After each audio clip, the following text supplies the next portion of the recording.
Inside the Circle, Season 8, Episode 8.1. And we've got some doozies for you today, folks. Not only do we have 8.1, but we've got 8.2, 8.3, 8.4, and 8.5. Whoa. I don't know if I signed up for all that. We get paid overtime. Sponsors are kicking in. It's double time. It's a Super Bowl. It should be double time for a holiday. I'll talk to them about that, but they are giving us food. Okay. I mean, we got food in the green screen room. The green room. That's what it's called. The green room? Yeah. It's called the green room. Before we get into all this wrestling, Shawn, I got to mention something. Okay. Got a new shirt. You just had to do it, didn't you? I did. Well, I had to. Would you like to state why you're not wearing yours? As Mark alluded to, we got multiple shows today, so I had all of my shirts I gathered didn't allude to it. I straight up said it. I grabbed all my shirts for all the shows, and I left one behind. You want to guess which one I left behind? This guy right here. And I love the design. Oh, it's a great shirt. I love this shirt. Explain the shirt to him, Mark. Yeah, no problem. It says you, and it's got an X, sort of like you are here. And if you'll notice, you're inside the circle. But the circle doubles as a wrestling mat center, that 10-foot section, and it has the female symbol because it's orange girls wrestling. And it's a great shirt. Like, it feels soft. Oh, it's phenomenal. Yeah. Well, that's not soft. Oh, that's real soft, dude. That's steel, baby. That's It's been steel. rotten since, like, October. Hey! But this is a great shirt. Love it, love it, love it. And we'll have, yeah, you didn't get to wear yours today. We'll have more. Actually, I think maybe you'll wear yours during 8.2 or 8.3. No, I have shirts for that. Oh, okay, cool. No problem.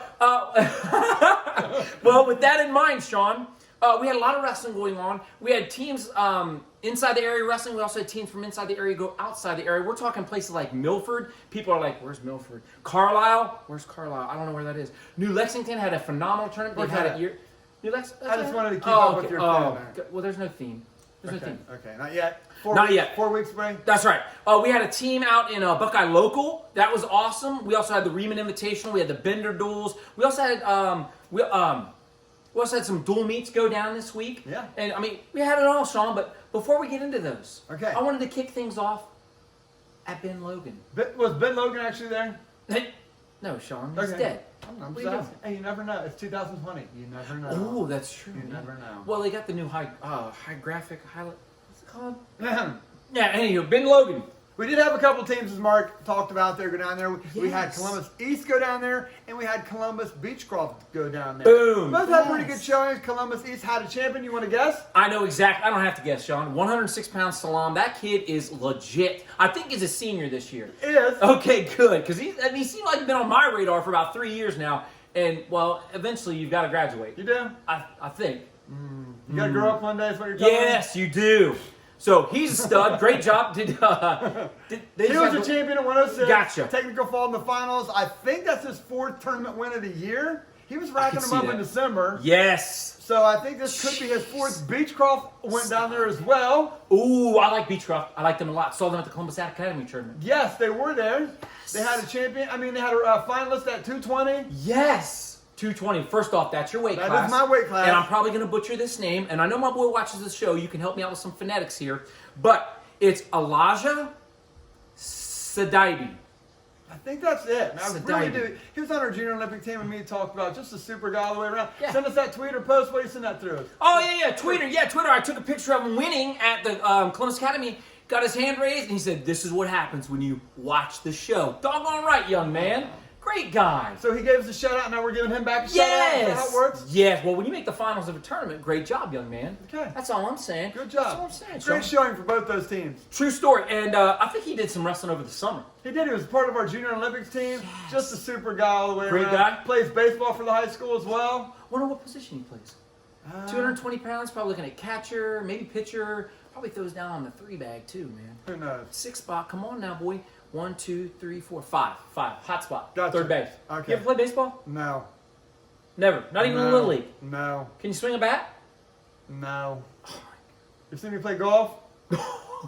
That's true. No. Oh my gosh. Shawn, let's talk. That's Benjamin Logan. Let's go a little further south to Milford, basically outside Cincinnati. I know exactly where that's at. In Cincinnati? Yes. Where? If 270 was Columbus, which is Cincinnati, Okay. it would be where Reynoldsburg is. Got it. Okay then. Outside the circle, right on the East Coast. Boom. But we are inside the circle. That's why we're telling you about a team that went southwest to Milford. And Yeah. which team was that? Newark. And I love this, Mark. I truly like this when teams go on these long tournament trips, like a team building experience. To be yeah. When me and you talk about how every tournament has its own little flavor, they're just spice. They all run them differently. So to see all these different twang. Yes. To see them differently. And Newark had a pretty good showing there. They had 3 placers. 3 place winners. With their highest finisher being Smith at 106. 106. Coach is talking about him. Coach has been talking about him getting a lot better. And then who's the 52? I got to imagine Rarden. Rarden, yes. Heck yes. Top 6 guy. Just about every tournament he entered. Yeah, he won a tournament 2 weeks back, maybe? Yes. So, good showing. Hey, and Coach Justice does a great job of communicating, at least to us. I'm sure he does to other people, too.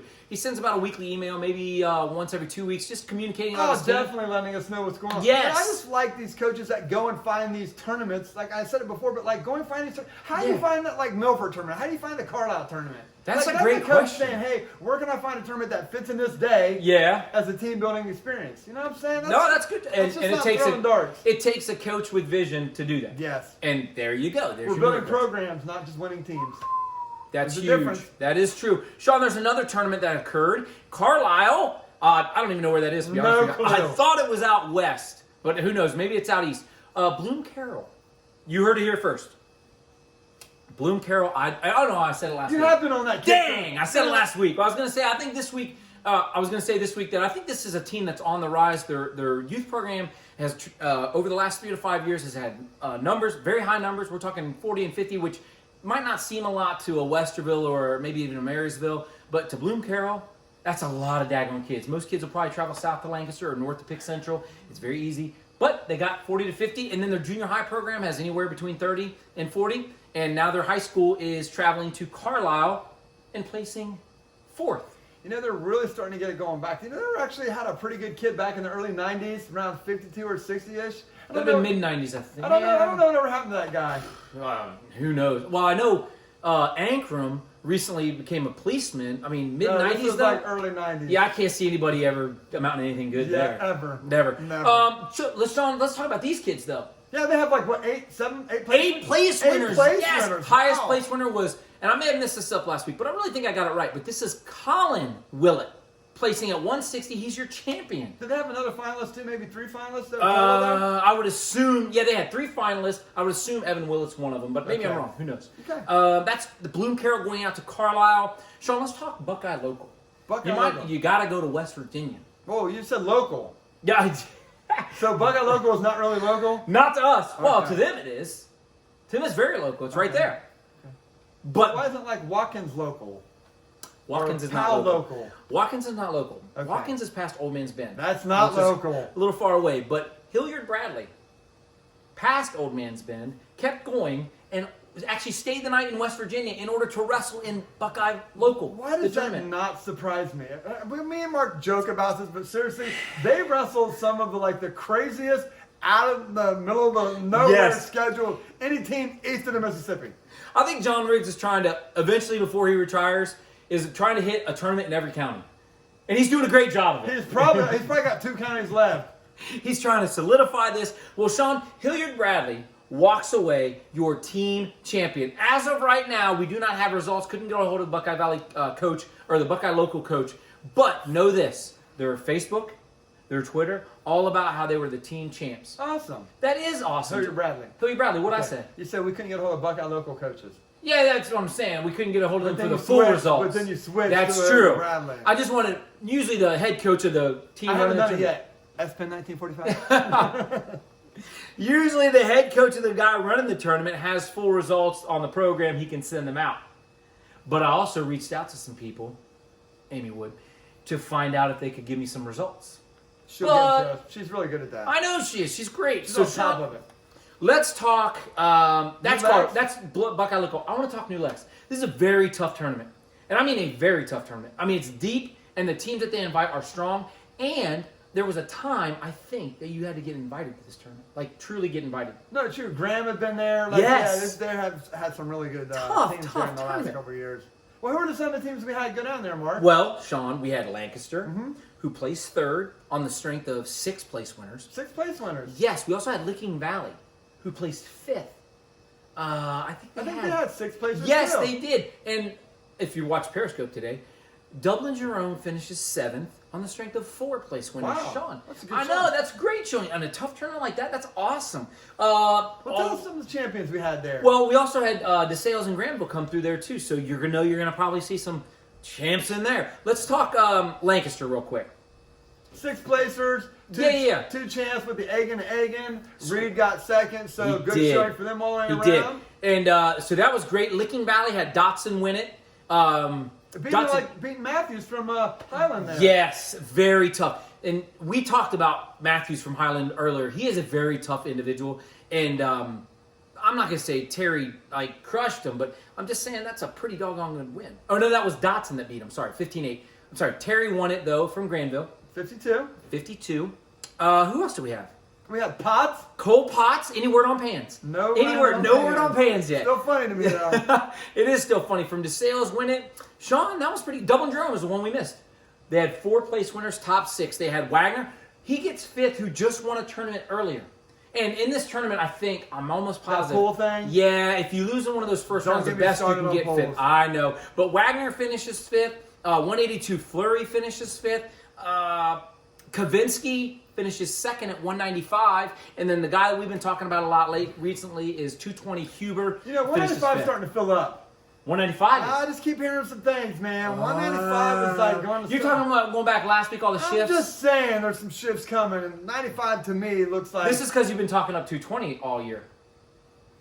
Oh, here's what I know. 220 does seem to have a lot of players in the field, so if somebody was thinking of 205, I mean, that would make sense. I mean, 220 is a lot of weight. It's 15 pounds, and those are big boys. That's easy to get that weight off. No, I'm saying 220, 205 to 215. I got you. Yeah, that's what I'm saying. So, Shawn, there's your new Lex. Where do we want to go next?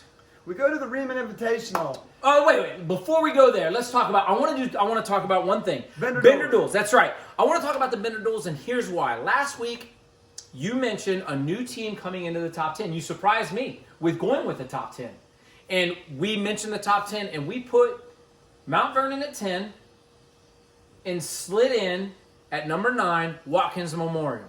Watkins Memorial walks away your runner-up at the Bender Duels, losing only to Waynedale, who gets first. I think they lost 45-28. I don't know, but Waynedale, that's very good. I know. Good. They've been the D3 rep for like 4 out of 5 years. They're an amazing team. They've sent guys to college. Actually, you said team. It's program. You're absolutely correct on them. There's a difference. Yes, most certainly. They are a very good program, and they've got guys in college wrestling right now. Actually, matter of fact, Stanley down at OU is doing quite well for himself. And so, I mean, they have very good kids. And so, Watkins Memorial does finish second. Capper at 113. I do a 99.9% went 5-0. Same with 4 at 170 pounds. And a guy that we haven't mentioned as much, I think, is Dorsey at 126. I mean, another guy that goes 5-0. I mean, these are tough kids. That's a good show. We talked about great showing. How you can just see the momentum building on that team, and it appears it's continuing to build. And I love it. Shawn, that is the Bender Duels. Hey, real quick, I do have a shirt for you. Coach McGuire hooked us up. Shawn McGuire hooked us up with the shirt. Why are you always like? I know, I forgot to give it to you. Shirts, man.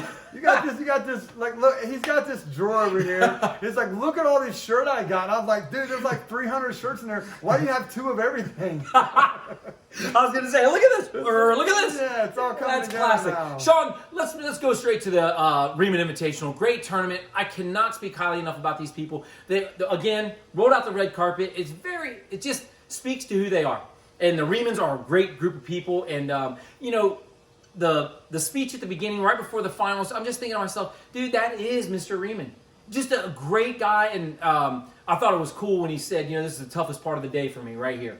Like, you would think the weigh-ins, getting all the brackets together. It's not. It's mentioning why the tournament is run, and it was for his wife. And so it was a great little piece that they do right before. They honor the mothers. Every year they always bring in a speaker who just has a different story to tell about the struggles in life and how we can overcome anything at any time. We just have to be willing to want to do it. That's true. And then they walk through. The moms get not champion, just honored. A mom from each team gets honored, and they say a little something. So that's cool. But then the finals occur, and then we get some wrestling, boy. Yeah, as Mark alluded, this is a great tournament. I actually ran into Mrs. Williams, a.k.a. Mrs. Juicebox. She asked us how I was doing. We asked how Juice was doing in the whole 9 yards, and I alluded to her, or told her that there's 2 tournaments me and Mark have been to for the existence of ITC. One of them is the Kevin Cleveland. We go there every year. Yep. We like, again, what it stands for and what they do. But the other one is the Riemann Invitational. Me and Mark went there several years ago. We like they've been doing this format of recognizing moms who put in a lot of work. The hospitality room is phenomenal. They bring in speakers every year to talk about just, sometimes you do get punched in the face in life, and sometimes you have to get up and that's right. push through the life. But the hospitality room was very great. Beth Riemann did a fabulous job up there. Rachel Riemann doubled as mom and cook. Impressive. So that was impressive for her. And don't forget Maxine Cooperstein. Yes. Who also Awesome. did a phenomenal job. And as me and Mark talked about, we always wear home team gear whenever we go to these events. It takes a lot more work than most people realize to put on top level wrestling tournaments, and somehow they are able to do it every year. And then they do it, I'm not going to say it looks effortless, but we know it's not because I've run tournaments and it's a lot of work. That's how you know it's a good job, when they make it look so effortless. That's true. So, and their awards, we didn't even mention their awards. Well, we hadn't got there yet. Okay, no problem. Who got the awards, Shawn? Who got the kids who won? Well, since, Mark, I'll let you talk about the awards, but 2 years ago, the winning champion got their awards and a whole pizza. They're standing on top of the podium and they've got a pizza in their hand because they got so much support from the community. Last week we talked about the Mason Boyd. Right. The number of people that from within the community who just hooking them up. Same thing up in Delaware. So that's awesome. So 2 years ago they gave away whole pizzas like Donato's Pizza or Pizza Hut. You got to pick actually because they had so many. Yeah. So if you won the tournament, you got a whole pizza. This year they gave away pecan pies. Well, they're more pecan pies or pecan. Whichever. I think there's a different kind of pie there too. Really? But you got a Bob Evans pie. If you won as well to give to your mom and family, that's crazy to me. I gotta get some eligibility back. I could win that tournament. I know I could. 106, I'd crush them. I'd have to weigh in. Yeah, probably. I make it 106, boy. Shawn, wrestling happened. Dublin Coughlin walks away your winner at 287.5 points. Now, here's where it gets interesting. Oh, it was a blanket finish. Blanket finish. You got to look that up. Second place, Delaware Hayes. Very good showing. They had 224 points. Legacy Christian comes in third place with 222 points. No way! Yes. Cincinnati Elder comes up and they get fourth place with 221 points. So you're telling me the difference between second and fourth was 3 points? 3 points. It goes back to who won it for him? Did Nate Robinson win it for him, upending Ucker to get second? That's huge. Yeah, well. Was it Eater at 113 getting a win in the consolation? That's where you start to think about this. Or Kane? Who was it? I mean, the number of finalists they have. Well, here's the deal. And I heard this from a basketball player one time. It was a female basketball coach. You got to listen to this story. I love this story. They had a tough loss, and they asked a question. One of the reporters asked a question, and the coach stopped. It might have been that Tennessee coach. Stopped her dead in her tracks and said, "Stop. If we would have come out on the winning end, you would have said something about the team. And we win as a team, and we lose as a team. We lost as a team tonight. It's not on one person. And I don't think you can pin the win on the second place finish. Did you do that on purpose? No. Pin on. No? Okay. Yeah, I'm that clever. Okay. Yeah, that's it. But I don't think you can pin it on one person. You can really look at the whole team, and this is what makes Delaware Hayes so good from top to bottom. Same with Dublin Coughlin. God, I wish I had picked those guys to get second. Yeah, you probably should have. God, I wish I could go back and say this team is going to be good, and then I might pick a trophy at Darby. Maybe at like season 8, episode 1? Maybe. I'll have to go back and look at that. But Dublin Coughlin did win. They had 4 champs. Tell us about some of those champs they had. Dublin Coughlin had 4 champs. They did. They had Bauman at 132. That's great. That was a good match. That was a fantastic match. I thought he upends the state qualifier. Former state qualifier Williams. Yes, from Maslin Perry. So that's tough. You also had 145 Alvarez. He did a great job. Gonzalez. I said Gonzalez. Who else? Oh, Shoemate. Yeah, she made a 195. But the name I want to mention, 160. Broski comes through. And Shawn, this was either last week or 2 episodes ago, last episode or 2 episodes ago, you mentioned how it was 8 episodes ago. I seen that kid in North Canton who was like, this guy is a completely different wrestler. Yes, you just said how much the strides he made, being in that room, and how good he looks, and here he is winning the tournament. His strides looking so good, I bet he could get a furlong in 10 seconds. Furlong, 10 seconds, more horse racing talk. Shawn, when we talk about horse racing, we're talking about the Pacers of Delaware Hayes. Shawn, we mentioned this while we were periscoping the finals, 160.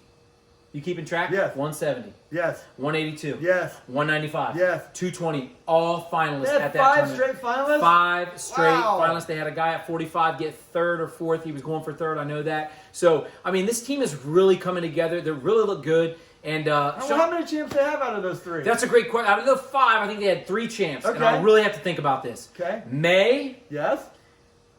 Ours. Sutander. So I said Sutander.